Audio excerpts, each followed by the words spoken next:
Hey guys, and welcome to a new episode. This time we're going to take a look under the hood of my GMC because it idles very rough and sometimes even stalls when the engine is on operating temperature.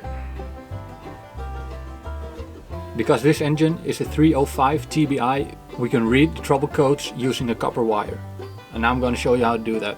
With the ignition off, we're going to jump the A and B terminals on the OBD1 plug. This is A, this is B.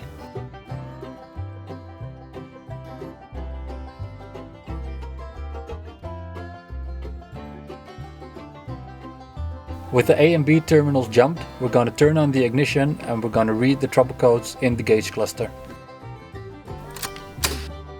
With the ignition turned on, it's going to give a code 12, which means it's in diagnostic mode. After that, it's going to give the actual trouble code. Ignition is on. 1, 1, 2, which means 12. 1, 1, 2. 12, diagnostic mode.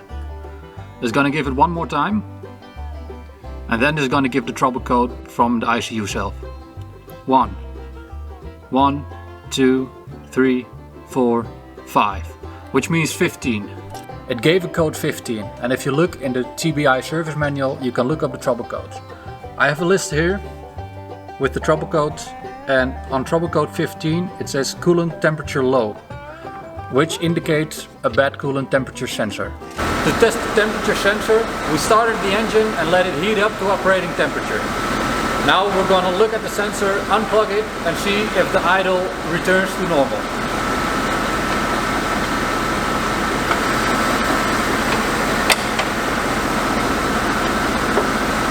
As you can hear, the idle is very irregular. Now we're going to unplug the coolant temperature sensor, which is located next to the water filler neck. I'm going to unplug it and now the idle should become normal again.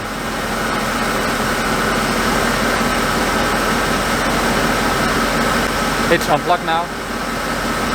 And now I'm going to plug it back in.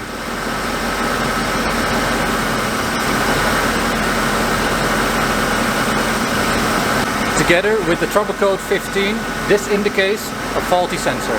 Now we're going to replace it. To change out the coolant temperature sensor, we have to drain the coolant.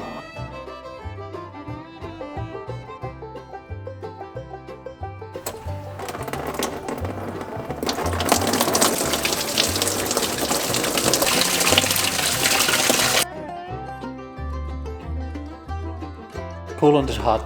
To get better access to the engine, we have to remove the doghouse.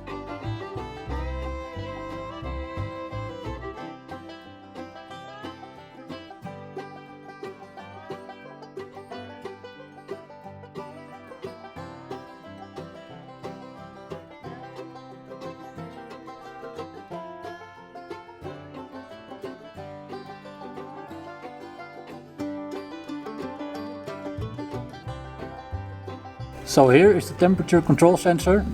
Now we're going to remove the clip and unplug the sensor.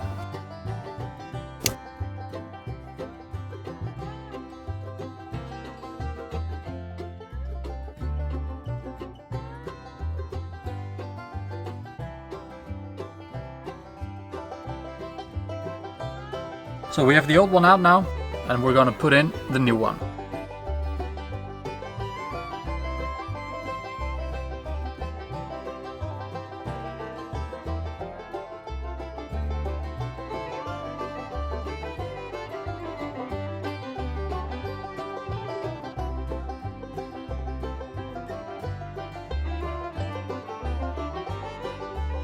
Now it's time to put the coolant back in.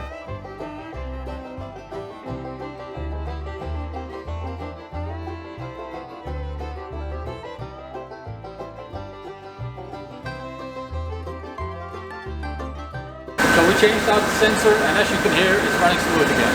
If you have any questions, feel free to ask. Thanks for watching and see you on the next time.